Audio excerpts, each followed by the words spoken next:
이제 정리 3정명부터 해보도록 하겠습니다. 정리 3정명은 경로와 독립이면 표충분조건으로 닫힌 곡선 C에 대해서 FDR하면 제로가 된다는 거죠. 닫힌 곡선. 제가 C가 닫힌 곡선입니다. 이것 증명은 사실은 직관적으로 간단하게 할 수 있습니다. 일단은 가는 것부터 해볼까요? 직관적으로만 하겠습니다. 닫힌 곡선 C를 줍니다. 곡선 C를 줍니다. 그럼 닫힌 곡선은 C점 여기에서 출발해서 이렇게 해서 돌아오겠죠. 네. 여기가 A점이라고 하고, 그럼 여기를 B점이라고 하고 있어요. 그러면 이렇게 돌아오죠. 그러면 이게 곡선이 C인데 이 부분을 C1이라고 하고 이 부분은 마이너스 C2라고 하겠습니다. 마이너스 C2라는 의미는 반대 방향으로 움직인다는 거죠. 이렇게 움직이는 게 마이너스 C2예요. 그럼 C2라는 게 본래는 어떤 거냐? C2라는 곡선은 이렇게 되겠죠. 그죠? 이렇게 되겠죠. 이런 방향으로, 반대 방향으로 움직입니다. 그리고 여기서 필요한 건 예를 들어서 마이너스 C를 따라서 접벡터를 하면 얘는 C를 따라서 벡터적분을 한 거랑 마이너스 차이가 있답니다. 왜 그렇게 되냐? 요게 보면 F의 RT의 R'T의 DT잖아요. 그죠? 그래서 마이너스 C가 되면 RT라는 게 마이너스 반대로 가는 건 R의 마이너스 T쯤으로 되겠죠. 그죠? 그럼 미분을 하고 나면 마이너스가 나와요. 그러니까 여기에 마이너스가 달고 나오는 거예요. 그래서 마이너스를 빼고 생각하면 본래 거하고 같아지는 거예요. 그래서 요게 체크 한 번만 해보시면 충분히 할 수 있습니다. 그러면 적분 C에 따라서 F의 DR 하는 거, 벡터적 적분은 C1에서 FDR 하는 거랑 마이너스 C2의 FDR 하는 거랑 같습니다. 그렇죠? 그리고 마이너스는 앞으로 뽑아진다 그랬죠? F의 벡터 적분하고 C2에서 벡터 적분하고 이렇게 되죠? 그죠? 그러면 C1은 여기서 출발해서 B에서 끝나고 C2도 A에서 출발해서 B에 끝나죠. 그죠? 네. 그러면 경로의 독립이라는 건 뭐죠? 중간 경로에 상관없이 시점과 종점만 같으면 같은 값을 가진다는 거잖아요. 그럼 얘가 두 개가 같은 값을 가지니까 얘는 0. 끝. 그죠? 거꾸로 반대로 가는 거 해볼까요? 반대로 가는 거.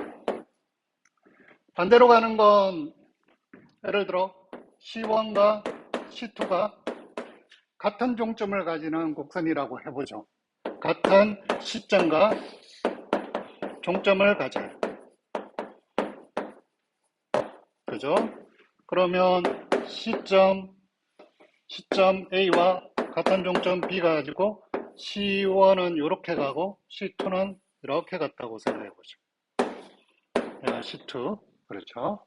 그렇게 되면 어떻게 되죠? C1에서 FDR라는 거랑 C2에서 FDR라는 거랑 같은 걸 보여야 되는 거잖아요. 그죠? 같은 걸 보이는데 요걸 하기 위해서 어떻게 한다?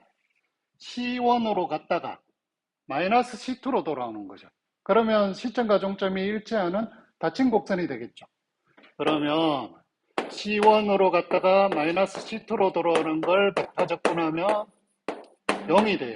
가정이 닫힌 곡선에서는 적분값이 제로니까. 근데 이 부분은 C1의 FDR한 거랑 C2에서 FDR한 거랑 뺀값이 되잖아요. 그죠? 그러니까 제로니까 경로에 디펜드하지 않게 되죠. 자, 그러면 정리 4번은 해볼까요? 정리 4번은 이거였어요. 정리 4는 거꾸로 가는 거죠. 경로 독립이면 F가 보존적 벡터전이다. 이렇게 되는 거죠. 그러면 이런 F를 찾아야 돼요. 그러면 요걸 찾는데 어떻게 하느냐? 영역 D가 무슨 조건이 있었죠? 열린 연결 영역이었어요. 그러니까 이 안의 점에서 점을 하나 고정해 볼까요? 뭐 P0라고 해볼까? P0로 드러나는 점이 있고, 여기 점은 X, Y, 뭐, P라고 해볼게요. 그죠? P라고 해야 되나? 뭐라고 하죠? X, Y라고 할게요. 평면처럼. X, Y라고. 그러면 이 사이에 곡선이 하나 분명히 있어요. 그죠? 열린 연결량이면 곡선으로 연결할 수 있는 거니까. 그러면 스몰 fxy를 어떻게 정의하냐면 P0에서 P까지 벡터 적분을 한글로 정의를 해버리는 거예요. 벡터 적분을 한글로 정의해버려요. 그러면 어떻게 되냐면 얘가 연속이니까 얘는 적분이 잘 정의되고요. P0에서 P까지 선은 하나 있어요. 그런데 경로의 독립이잖아. 경로에 상관없이 아무 곡선으로 가도 이게 되거든. 그쵸? 그렇기 때문에 얘는 경로에 상관없이 이렇게 정의가 잘 돼요. 그죠? 그러면 이제 뭘 보이면 되느냐면 F를 X로 표명을 하면 F에, 그죠? F, P. F를 Y로 표명을 하면 Q가 된다는 걸 보이면 됩니다. 무슨 F가 지금 PQ일 때. 그러면 여기는 아이디어만 설명하고 끝낼게요. 정의는 이렇게 정의하면 됩니다. 디피니션. 자, F를 X로 편미분해야 되잖아요.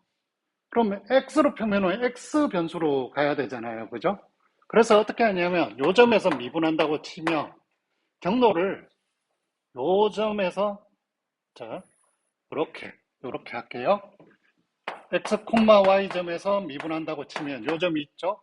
그러면 요 점을 X 더하기 H, Y라고 두는 거예요. 그럼 요 사이는 직선으로 하는 거예요. 그죠?